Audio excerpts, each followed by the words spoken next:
It's a great day in SimWorld, everybody. Good morning and welcome to SimWorld Today. I'm B-Ron back in the host chair this morning for Marsh, and joining me is my co-host Siege. The boys are back, the OG SimWorld Today crew back in the chairs this morning. Siege, how you doing, my friend? Good to see you. It's hump day. We're excited. We're happy to be alive. Couldn't be a better day to be on the show. All right, exactly. Couldn't be better today, man. Let's jump into it. And let's start with a maybe not so good day for Desmond Ritter. Arizona Cardinals cut days are here, and as teams prepare for the start of the regular season in the SWFL, and Desmond Ritter has been released from the Arizona Cardinals. He was one of the players who, they required in the trade, sending Rondale Moore to the Falcons, and they let him go in the preseason.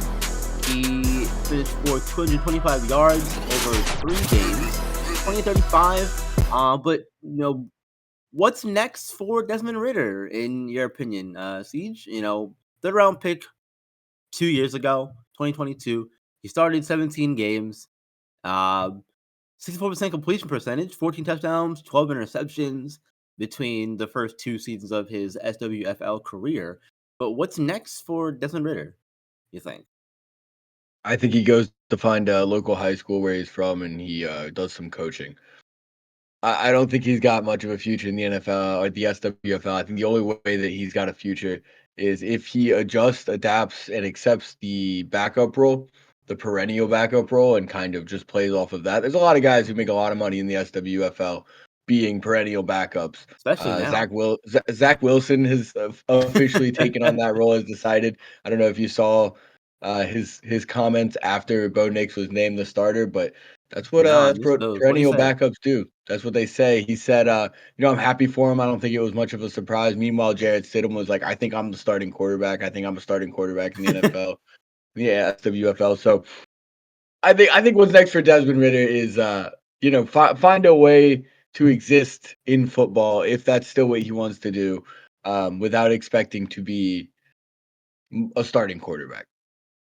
I'll say this much: I personally was never a fan of Ritter, even being selected where he was in the third round.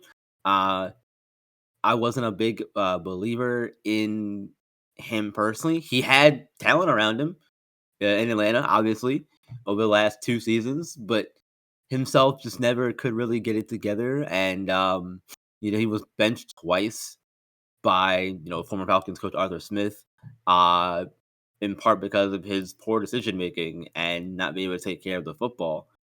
Again, 12 fumbles and 12 interceptions last season. So, that's not I'll tell you what, that's not gonna help you be a starter in the SWFL, no matter what you may think you are. If you're Jared Stidham, um, those kind of things aren't gonna help you at all. So yeah, I think you're right. There has to be some acceptance now of being a backup potentially. But I mean, that's again, if he decides to do that. I don't think he's cut out to be a starting quarterback in the league, and that's fine. We say it all the time.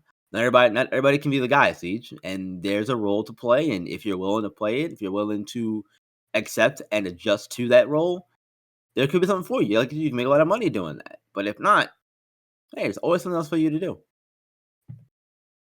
Absolutely. There's always a role somewhere.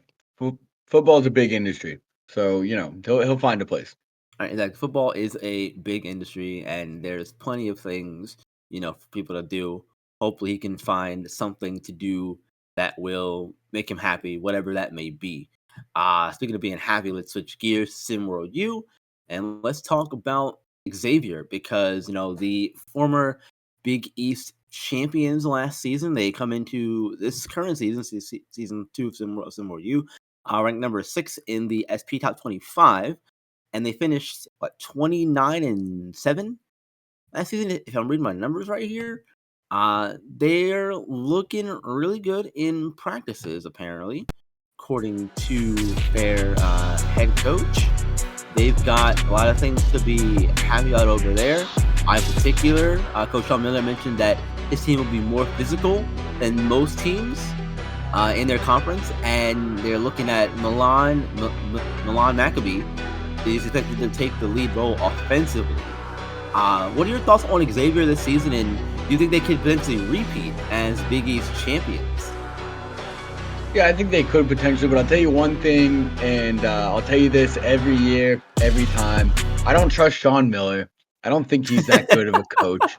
I never will. I just don't really like Sean Miller. I don't think he's that great. I think I could do his job just as well as he does. I think he had a 7-foot monster of a man in DeAndre Ayton at Arizona and didn't do anything with him.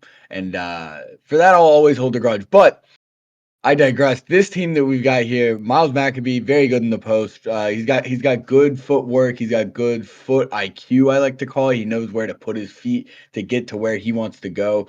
And then this is a pretty big team, a pretty beefy team. No, they don't have any 7-footers towering over people, but they got a lot of guys in that 6'6", 6'7" to about 6'10" range, and there's some beefy guys. So I think they will be one of the more physical teams that you're going to see. Yeah. Do I think I like Sean Miller? No.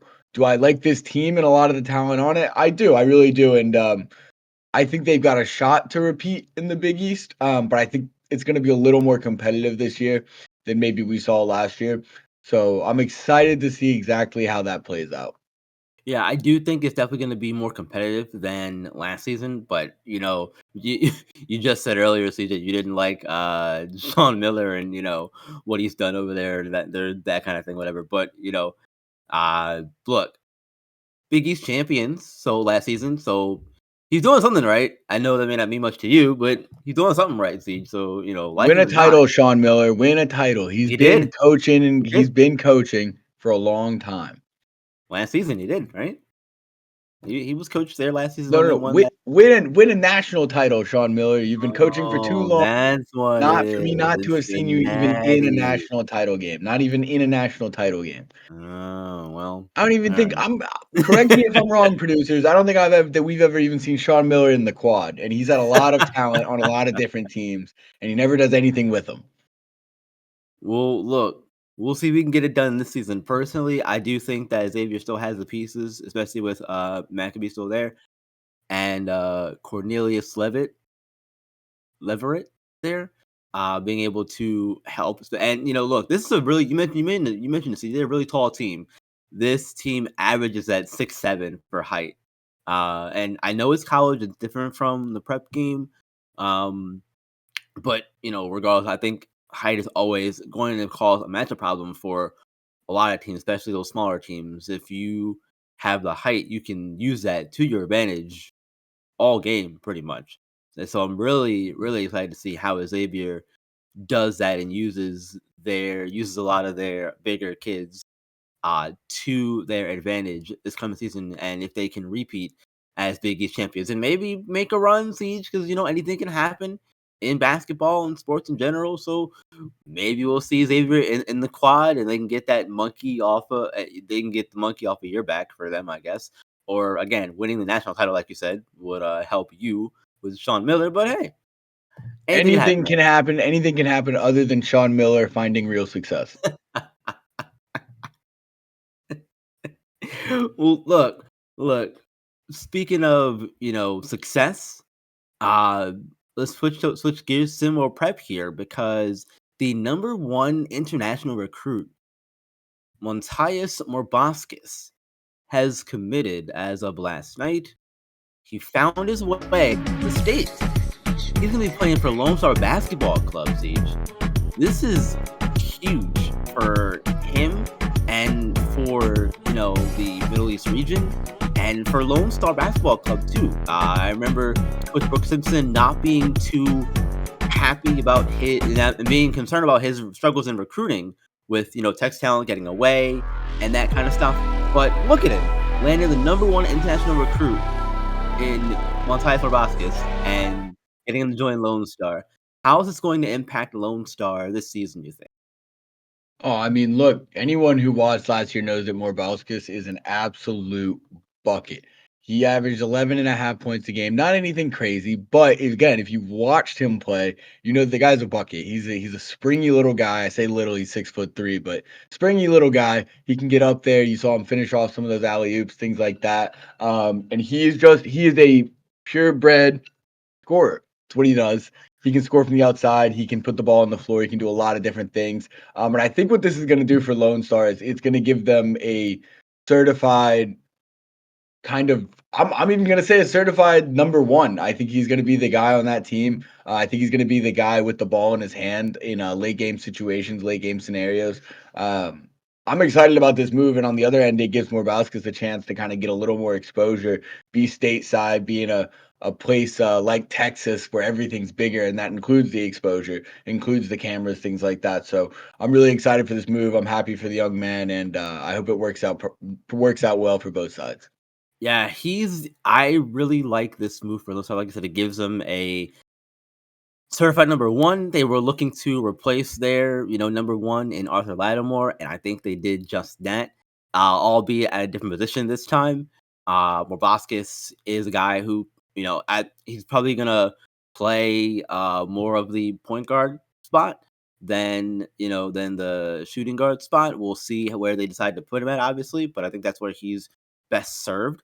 But I feel like his best ability is just like his scoring. He can score from pretty much everywhere on the floor, get it done at all three levels, and that's gonna open up the floor for not only himself but his teammates too, especially a lot of those younger teammates or first time teammates that he's gonna have for the upcoming season. Kadarius Mofuku comes to mind, a few other players here on the list, but this is, I think, going to be a good Lone Star team.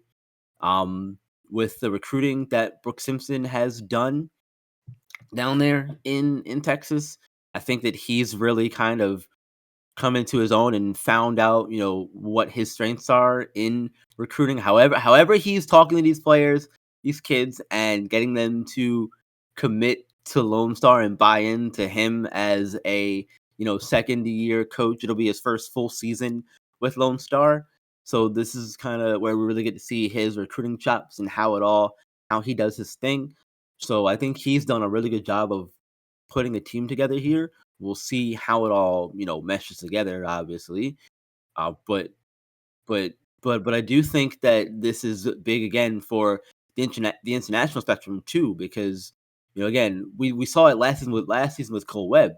He left Oceania and went to Showtime. So now we're seeing it again with Morbaskis here. I think that this does show that there is potential for international players to, but continue to show that there is potential for international players to come stateside and get that exposure, more of the exposure that they're looking for. Yeah, there absolutely is, and I'll tell you what, I'm kinda surprised it took this long for someone to get a hold of Morbauskis. To me, he was one of SimWorld Middle East best player, and as we know, SimWorld Middle East no longer existing. It's expensive to bring a kid over, right? It's Yeah, expensive to bring a kid overseas and house them all year and house them all season and have them play on your team. But yeah. the league, SimWorld Prep had that initiative that they would cover a lot of the cost to get these guys from SimWorld Middle East onto new teams. Just showing they care about the exposure and the career of the athlete, which is awesome. So to me, the first thing I would have done as soon as I found out that that initiative was in place is I would have gone and looked at Morbauskis and tried to get him on my team. So great job by Coach Brooks Simpson. I think a lot of other coaches dropped the ball, could have used a guy like this, but Coach Simpson Hey, got him. So yeah, yeah, he did. He got it. He got him, and big thing is too, he got him before the close of the similar prep recruiting deadline, which is this coming Friday. So I think that's also a big thing to note too, is that he kind of got in here at the maybe not the 11th hour, but maybe the ninth hour, and got that commitment done. So shout outs to him. Shout outs to Lone Star. We're ready to get that move done, and we'll see how it goes. That's gonna wrap up our show for today. Thank you all for joining, watching, listening. As always, we appreciate you all. Remember to hit the like button, subscribe to the YouTube channel. If you're watching this inside of Discord, you're doing it wrong. Go to click on the actual link, go to YouTube, watch it over there. Like, cause only you can like it. So do all that stuff. We'll see you tomorrow. For Siege, I'm B-Ron. Remember, SimWorld is the only place you can see the game, be the game. We'll see you tomorrow.